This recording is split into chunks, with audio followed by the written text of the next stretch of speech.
नमस्कार बंधुगण। आज मु रूपे स्टोरी तरफरु दुखर सहित कहवाकू पड़ुछि।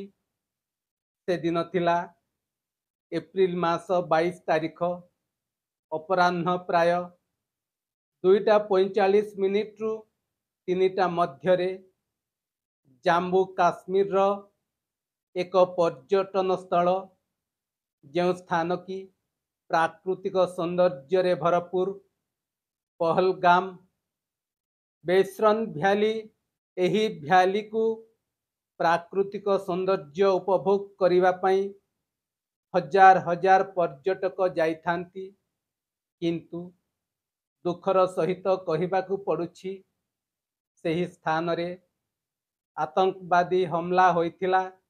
एथिरे 26 जनकर प्राण चली जाइथिला एवं 12 रु अधिक जन आहत होइथिले। एही क्रम रे आसंतु जानिबा केरल रो एक परिवार, सेही परिवार रो 11 जन सदस्य सेही पहलगाम रो प्राकृतिक सौंदर्य उपभोग करिवा पई जाइथिले, किंतु से मानंकर जीवन लुण अत्यधिक पई बंची गला। आसंतु तांकर जीवन किपरि बंची गला अत्यधिक लुण पई, तेबे आसंतु विस्तृत भाव रे आलोचना करिबा। पहलगाम आतंकवादी आक्रमण रे समग्र देश स्तब्ध पालटी जाइछि। पहलगाम आतंकवादी आक्रमण रे अनेक निरीह जीवन बलि पड़गला। किए पुओ को हराइछि तो आउ किए निजर स्वामी को हराइछि। एथिरे 26 जनकर मृत्यु होइतिला, 12 रु अधिक लोक आहत मध्य होइथिले। एठारे हत्या होइथिबा लोकंक परिवार एवं अल्पके रक्षा पाइथिबा लोकंक कहानी भयंकर। आसंतु एही क्रम रे जानिबा एही पर्यटकंक मध्यरे केरल रो 11 जन सदस्य विशिष्ट एक परिवार मध्य काश्मीर बुलिबाकू आसीथिले, किंतु मध्याह्न भोजन रे अत्यधिक लुण एवं रेस्टोरेंट मालिकंक ऑर्डर पुनर्बार प्रस्तुत करिवा पई जिद सेमानंकु आतंकवादींक गोलीरु रक्षा करिथिला। आतंकवादी आक्रमण दिन कोचिर बासिंदा लावण्य एवं तांको परिवारर अन्य 10 जन सदस्य पहलगाम जाउथिले। श्रीनगर रे पहुंचिबा परे परिवार पहलगाम जिबा पूर्वरु 2 दिन स्थान गुड़िक अनुसंधान करिथिले। परिवार ग्रुप रे थिले लावण्य एवं तांको स्वामी आल्बी जॉर्ज, से मानंकर 3 पिला, तांको स्वामींको बापा माँ, संपर्कीय भाई एवं तांको परिवार सामिल थिले। लावण्य कहिथिले, आमे खास करी पहलगाम को भल भावरे देखिबाकू चाहूथिलु, तेणु आमे पहलगाम को 2 दिनिया यात्रा योजना करिथिलु।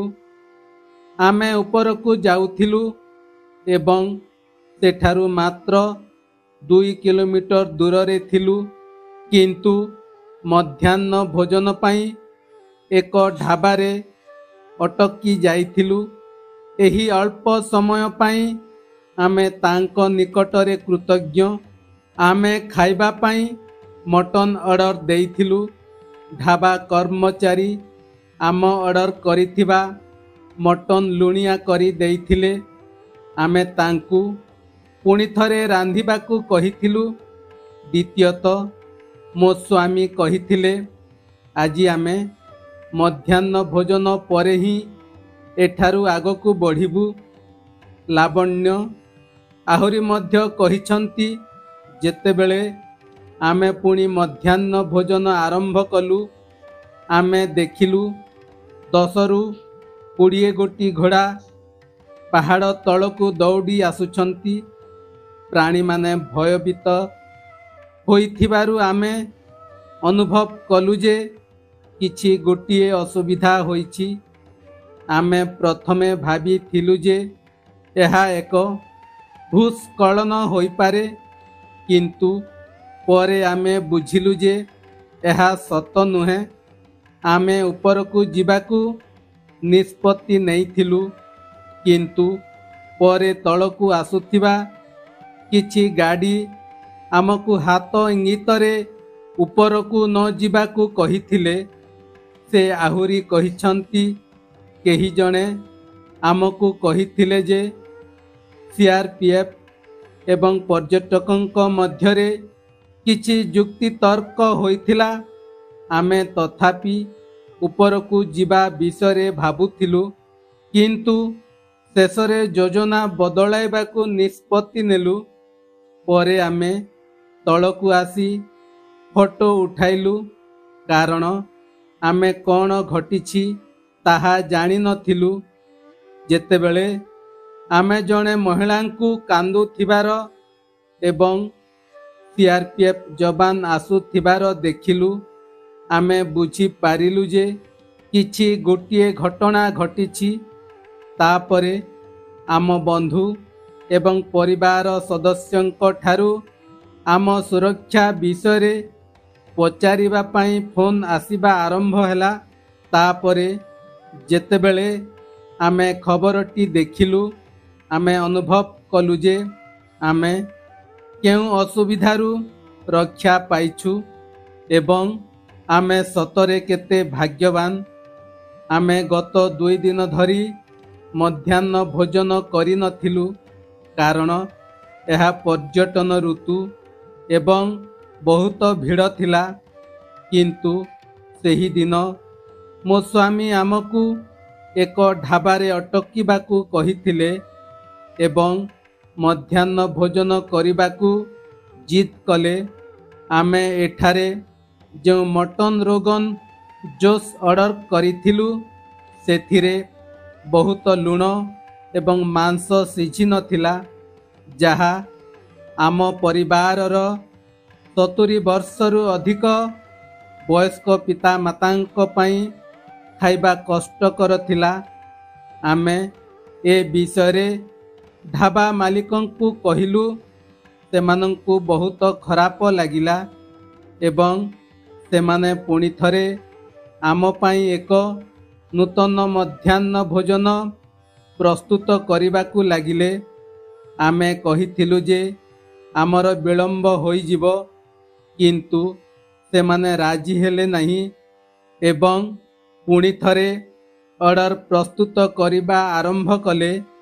ଧନ୍ୟବାଦ, ସେମାନେ ଜିଦ୍ ଧରିଲେ।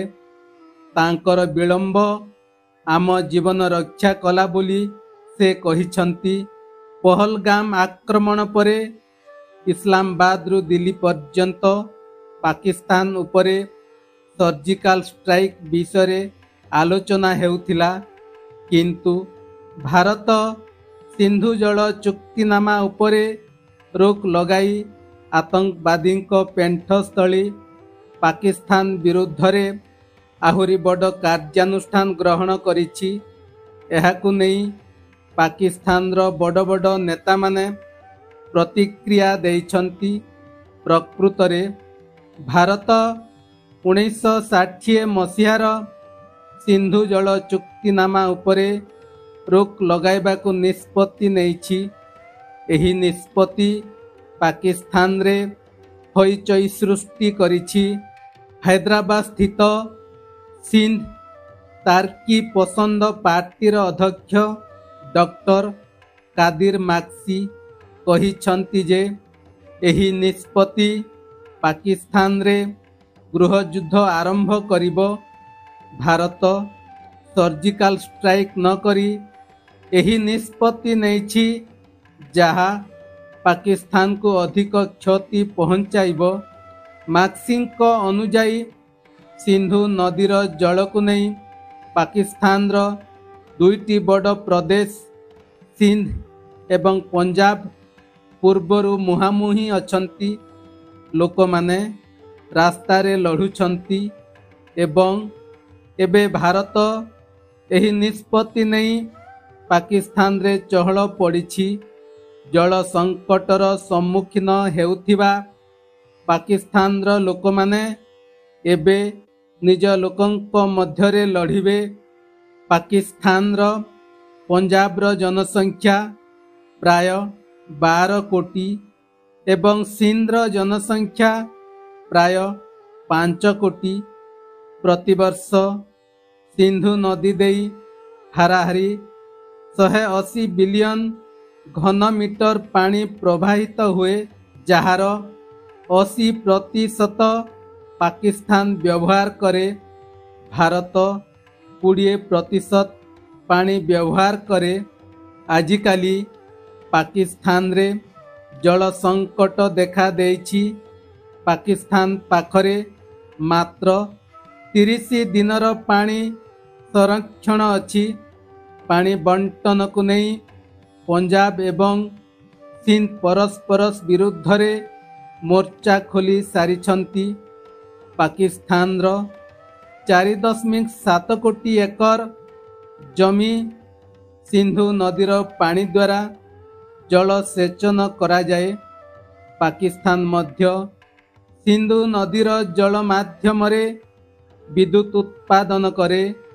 ଏପରି ପରିସ୍ଥିତିରେ ଯଦି ସିନ୍ଧୁ ଜଳ ଉପରେ ପ୍ରତିବନ୍ଧକ ଲଗାଯାଏ, ତେବେ ପାକିସ୍ତାନରେ ଏକ ବଡ଼ ସଙ୍କଟ ସୃଷ୍ଟି ହେବ।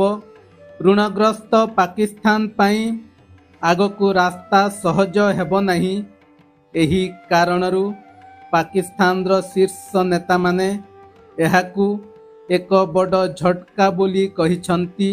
ଭାରତ 2016 ଏବଂ 2019 ମସିହାରେ ପାକିସ୍ତାନ ଉପରେ ସର୍ଜିକାଲ ଷ୍ଟ୍ରାଇକ୍ କରିଛି। 2016ରେ ସର୍ଜିକାଲ ଷ୍ଟ୍ରାଇକ୍ ଭାରତ 245 ଜଣ ପାକିସ୍ତାନୀ ଆତଙ୍କବାଦୀଙ୍କୁ ନିହତ କରିଥିଲା।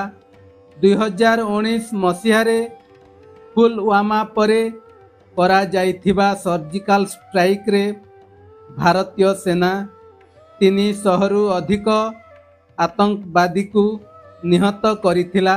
ଏଥର ମଧ୍ୟ ପହଲଗାମ ପରେ ସର୍ଜିକାଲ ଷ୍ଟ୍ରାଇକ୍ ବିଷୟରେ ଆଲୋଚନା ହୋଇଥିଲା।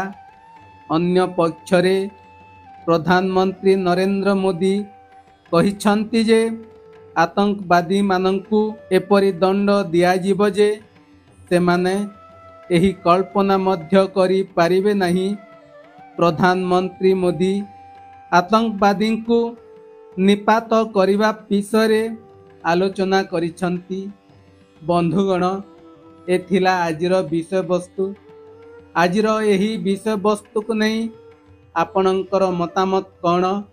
ନିଶ୍ଚୟ କମେଣ୍ଟ ମାଧ୍ୟମରେ ଜଣାଇବେ ବୋଲି ମୋର ଆଶା ଏବଂ ବିଶ୍ୱାସ ରହୁଛି। ଧନ୍ୟବାଦ। ଭାରତ ମାତା କି ଜୟ।